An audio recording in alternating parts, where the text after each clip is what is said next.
क्या बचेगी राहुल की लोकसभा सदस्यता?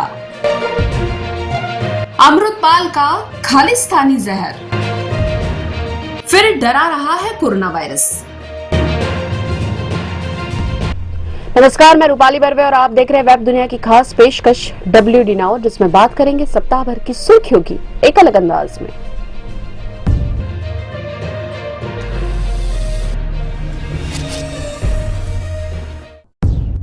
कांग्रेस के पूर्व अध्यक्ष राहुल गांधी को सूरत की एक अदालत द्वारा मानहानि के मामले में 2 साल की सजा सुनाए जाने के बाद उन्हें लोकसभा की सदस्यता के लिए अयोग्य ठहरा दिया गया। इसके बाद राहुल गांधी ने कहा कि वे भारत की आवाज के लिए लड़ रहे हैं और हर कीमत चुकाने को तैयार है। इस बीच वायनाड सीट को रिक्त घोषित कर दिया गया है। ऐसे में जल्द ही वहां उपचुनाव के लिए नोटिफिकेशन जारी किया जा सकता है। हालांकि इस पूरे मामले में राहुल गांधी को विपक्ष का साथ मिला है। दिल्ली के मुख्यमंत्री से लेकर पश्चिम बंगाल की मुख्यमंत्री ममता बनर्जी ने राहुल की सदस्यता खत्म करने का विरोध किया है। यह भी कहा जा रहा है कि यदि जल्द ही अदालत से राहुल के पक्ष में फैसला नहीं आता तो उन्हें सरकारी बंगले से भी हाथ धोना पड़ सकता है। इस सबके बीच सबसे बड़ा सवाल यह है कि क्या राहुल गांधी की लोकसभा सदस्यता बच पाएगी? वेब दुनिया से बातचीत में संविधान विशेषज्ञ सुभाष कश्यप कहते हैं कि राहुल गांधी को जिस मानहानि मामले में सूरत कोर्ट से सजा सुनाई गई है, उसके खिलाफ वे हाई कोर्ट और सुप्रीम कोर्ट में अपील कर सकते हैं। यदि सुप्रीम कोर्ट से राहुल गांधी को मानहानि केस में राहत मिलती है तो शीर्ष अदालत का निर्णय लोकसभा अध्यक्ष के लिए बाध्यकारी होगा। वरिष्ठ अधिवक्ता एवं उच्चतम न्यायालय बार एसोसिएशन के अध्यक्ष विकास सिंह कहते हैं कि राहुल को चुनाव आयोग के हरकत में आने और केरल की वायनाड सीट पर लोकसभा उपचुनाव की घोषणा करने से पहले अपनी लोकसभा सदस्यता को बहाल किए जाने के लिए दोष सिद्धि व सजा के निलंबन के लिए तेजी से ऊपरी अदालत का रुख करना होगा। अगर दोष सिद्धि पर रोक लगती है तो राहुल की सदस्यता फिर से बहाल की जा सकती है।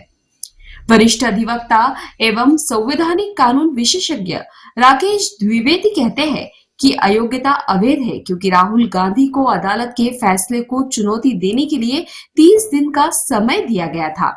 हालांकि जब उन्हें ऊपरी अदालत से फैसले के अमल पर रोक मिल जाएगी तब अयोग्यता स्थगित हो जाएगी। हालांकि ऐसा पहली बार नहीं हुआ है। इससे पहले भी नेताओं की संसद और विधानसभा की सदस्यता खत्म होती रही है। इससे पहले चारा घोटाले में दोषी ठहराए गए लालू की संसद सदस्यता खत्म हो गई थी। इनके अलावा राकपा सांसद पीपी मोहम्मद फैजल और विधायक आजम खान, अनिल कुमार सहनी, विक्रम सिंह सैनी, प्रदीप कुमार चौधरी, कुलदीप सिंह सेंगर, अब्दुल्ला आजम खान, अनंत सिंह को भी सदन की सदस्यता से अयोग्य ठहराया गया था। खालिस्तानी समर्थक अमृतपाल सिंह अभी भी पुलिस की गिरफ्त से बाहर है, लेकिन उसको लेकर नित नए खुलासे हो रहे हैं। हालांकि अमृतपाल के बारे में कहा जा रहा है कि वह नेपाल में हो सकता है। इसके चलते सुरक्षा एजेंसियों ने यूपी के बहराइच व आसपास के इलाकों में उसके साथियों के पोस्टर चस्पा किए हैं। हालांकि बड़ा सवाल अभी भी यह बना हुआ है कि यह कट्टरपंथी आखिर कब पुलिस की शिकंजे में आएगा। दूसरी ओर अमृतपाल के सहयोगी तेजिंदर सिंह गिल उर्फ गोरखा बाबा की गिरफ्तारी के बाद उसके मोबाइल से जो आपत्तिजनक सामग्री बरामद हुई है, उससे लगता है कि अमृतपाल के मंसूबे खतरनाक थे। वह न सिर्फ पंजाब बल्कि राष्ट्रीय सुरक्षा के लिए बड़ा खतरा बन सकता है। गोरखा बाबा के फोन से खालिस्तान के झंडे और खालिस्तानी मुद्रा की तस्वीरें सामने आई हैं। मोबाइल में मिले खालिस्तानी नक्शे में दिखा पंजाब, हरियाणा, लाहौर और पेशावर। खालिस्तान के झंडे पर कुछ उर्दू शब्द अंकित थे। इस मोबाइल से एक वीडियो भी बरामद हुआ, जिसके मुताबिक अमृतपाल के सहयोगियों को एक निजी रेंज में फायरिंग की ट्रेनिंग दी जाती थी। यह भी खुलासा हुआ है कि अमृतपाल सिंह ने अलग खालिस्तान राष्ट्र के गठन के लिए आनंदपुर खालिस्तान फौज यानी कि AKF के माध्यम से सशस्त्र संघर्ष की योजना भी बनाई थी। अमृतपाल की तुलना जनरल सिंह भिंडरावाले से की जा रही है, जिसके अनुयायियों ने 1980 के दशक में एक अलग सिख राष्ट्र खालिस्तान के लिए एक हिंसक अभियान चलाया था। कोरोना ने एक बार फिर डराना शुरू कर दिया है। भारत में 140 दिन बाद एक दिन में कोरोना संक्रमण के 1300 नए मामले सामने आए हैं। एक्टिव मरीजों की संख्या भी बढ़कर 7605 हो गई है। इन्फ्लुएंजा और कोरोना के बढ़ते मामलों के बीच प्रधानमंत्री नरेंद्र मोदी ने बुधवार को उच्च स्तरीय बैठक बुलाई थी और कहा था कि कोरोना अभी खत्म नहीं हुआ है। उन्होंने लोगों से कोविड उपयुक्त व्यवहार अपनाए जाने पर भी जोर दिया। चिंता की बात इसलिए भी है क्योंकि कोरोना काल में भी मार्च अप्रैल में कोरोना के मामले ज्यादा बढ़े थे।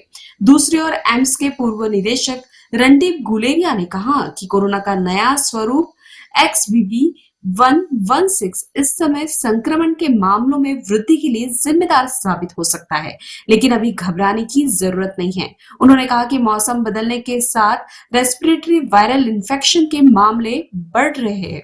ऐसे में कोरोना के साथ H3N2 वायरस भी बढ़ेगा। हालांकि अधिकांश मामले हल्के हैं। अस्पताल में भर्ती होने और मौतों की संख्या में उल्लेखनीय वृद्धि नहीं हुई है। अब खबरें संक्षेप में।